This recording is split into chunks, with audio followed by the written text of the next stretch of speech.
Thank you, Anne. This is one of those unusual years where normally Advent 4 would end up on Christmas Eve. So you would have Advent 4 in the morning and Christmas Eve services. And so with great wisdom, the worship committee has decided to begin Advent on this Sunday. It's the beginning of the church year, and time to consider the one that we know as Emmanuel, God with us. No, North America is one of those continents that seems to be completely smitten with Christmas. It was surprising to me, anyway, to learn that it isn't the same all over the world. But here, I don't know about you, but I started noticing Christmas things coming up even before Halloween. We all have a relationship, though, I think, with Christmas, and often it comes at a very early age. My youngest granddaughter is just 4, and 2 Christmases ago, so she would have been just 2, she got a book from her other grandparents that was narrated and recorded. And so when you turned you had to press a button and the page would turn, and then Grandma and Grandpa would read to it. And it was the night before Christmas. Oh, how she loved that book. How she loved that book. And that love for that particular book went all through the summer, the spring and the summer and the autumn, right through another Christmas.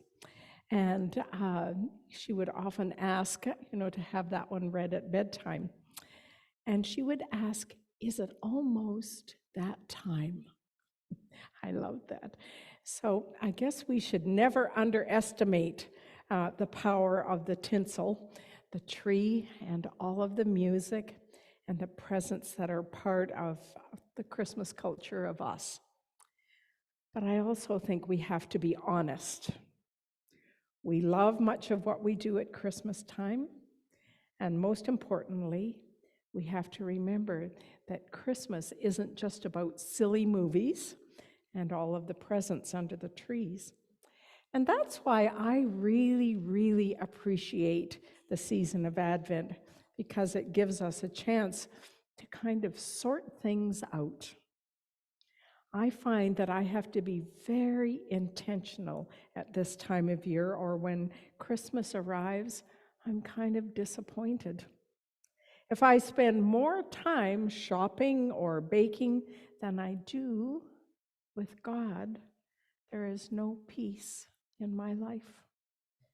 So today I want to encourage you to make space for the gifts of Advent that God gives to us every year. And you heard the book that I read. We heard that there are gifts of hope and joy and love and compassion and respect. And all of those gifts are never too small for us. They never wear out, even after repetitive use. They are gifts that keep on giving. And since this particular Sunday, we are celebrating the first Sunday in Advent, we want to consider the very first gift, the gift of hope. We just heard a very, very helpful lesson from the book of Isaiah. Well, now, Isaiah is a book that was written a very long time ago. And most likely it was written by more than one person. And one reason that we know that there were multiple authors is because the book itself spans many, many years. The passage we heard was from the very last part of the book, called the third Isaiah, and it is addressed to the Babylonian exiles. In this particular reading, we find the Israelites have done something that has saddened God again. They had drifted away from God. That meant they had stopped paying attention to the ways of God and started acting in their own ways. Maybe God should have sent up a warning flare or took off an alarm, but God watched and watched with sorrow as they moved away from God's desire for their abundant life. And the passage we heard reflects the challenges the Israelites faced during that period. Under the leadership of Cyrus, the king of Persia, some of the Israelites who had been carried away to Babylon were allowed to return to Jerusalem. You have to know that they had been dreaming of this return for over 80 years. And as with most dreams, they had inflated their memories.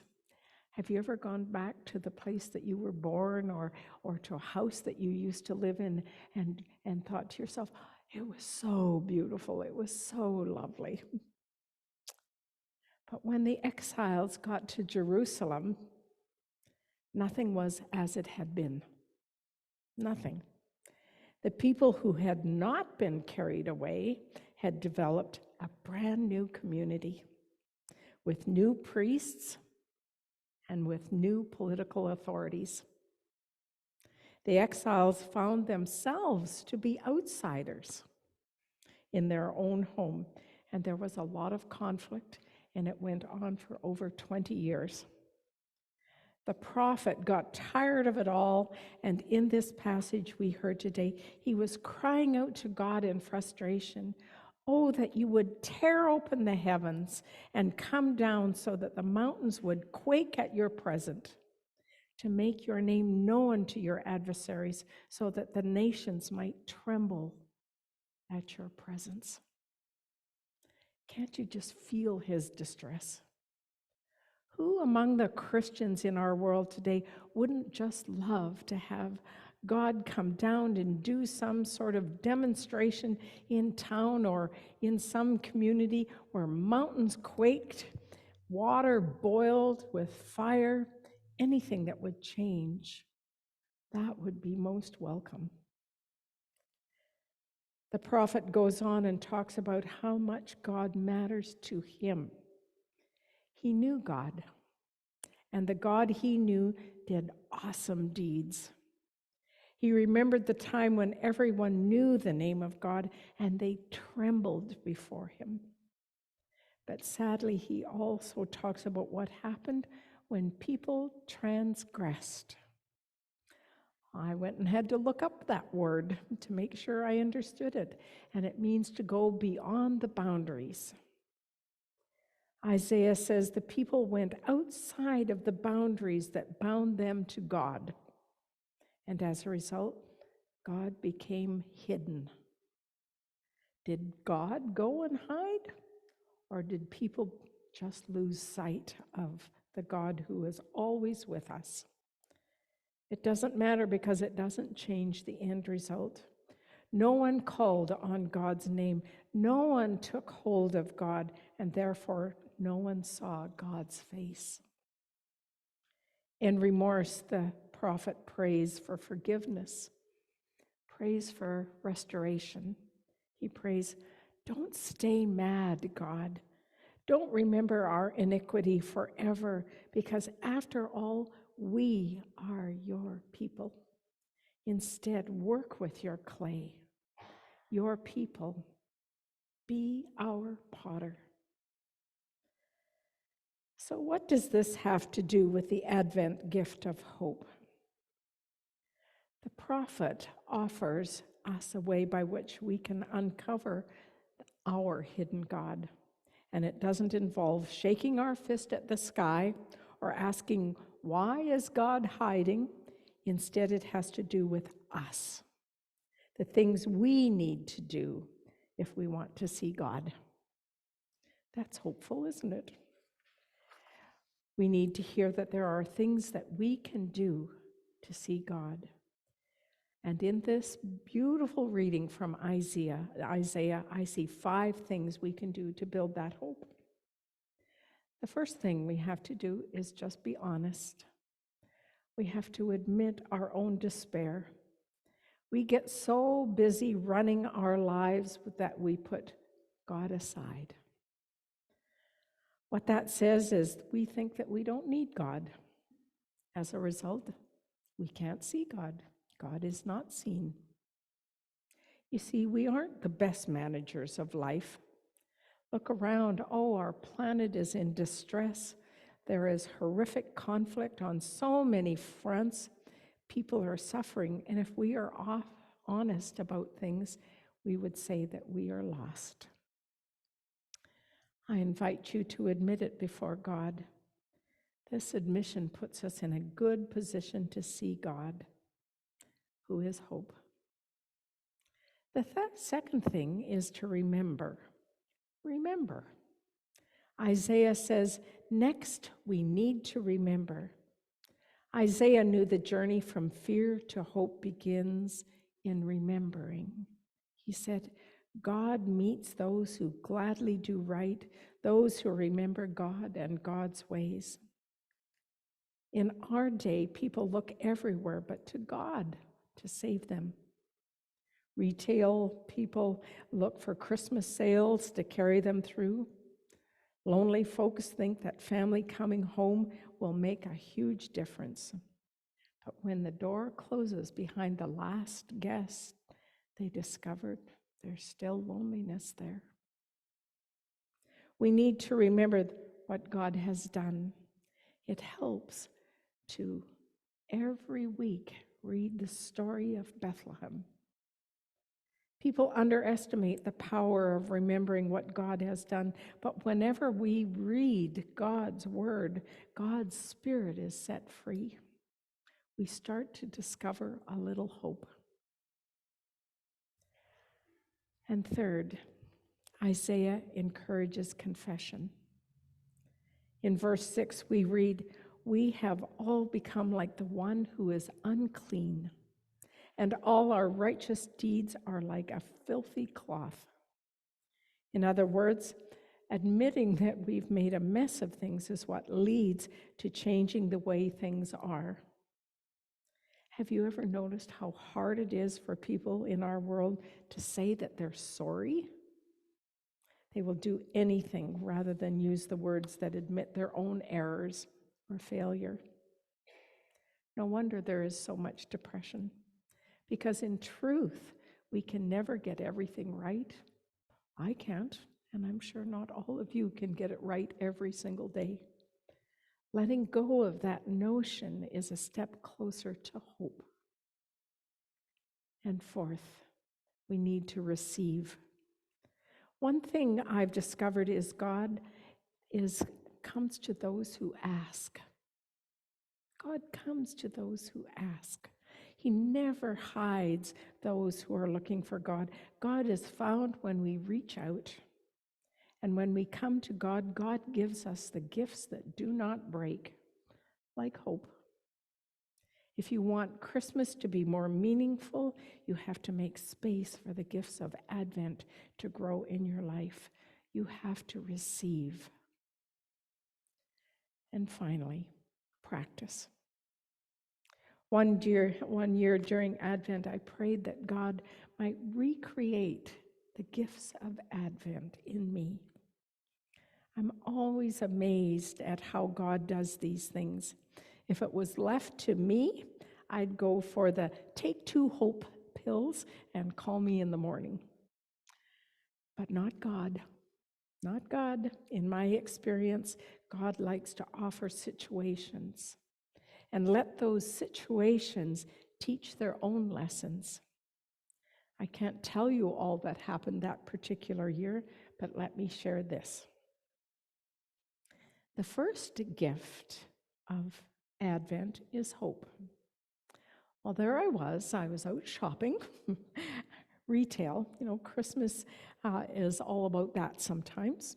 And I was buying groceries, and I saw the Christmas oranges, what I would call the real mandarin oranges. Do you remember they used to come in a wooden box?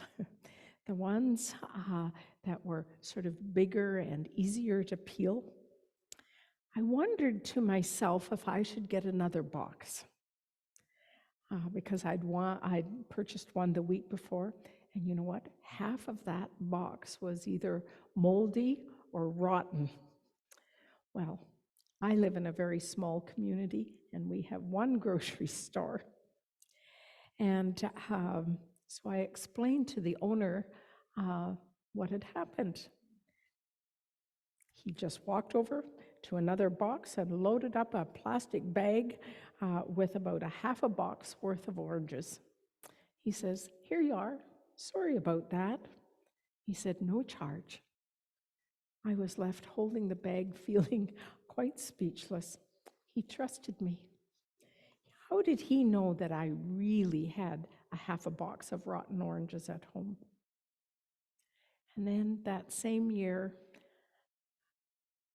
when our son was in the hospital, we were navigating the horrific parking challenges around health sciences. I swear to you, the only thing faster than the speed of light is the Winnipeg Parking Authority, who tickets vehicles on the street.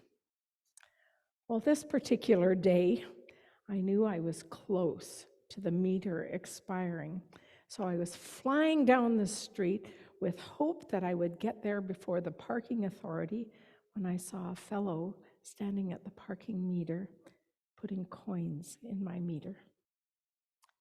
He said as I met him, "I've seen your car here a lot of times." I offered to replace those coins, but he said, "Nope, just pay it forward." And then a funny thing happened to me. You see, I was low on hope, but I felt renewed.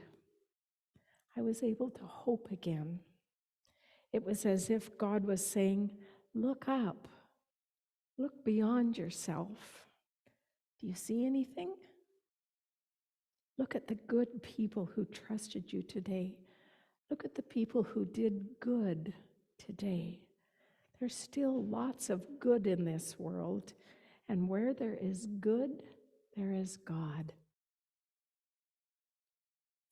So why should we seek hope this week?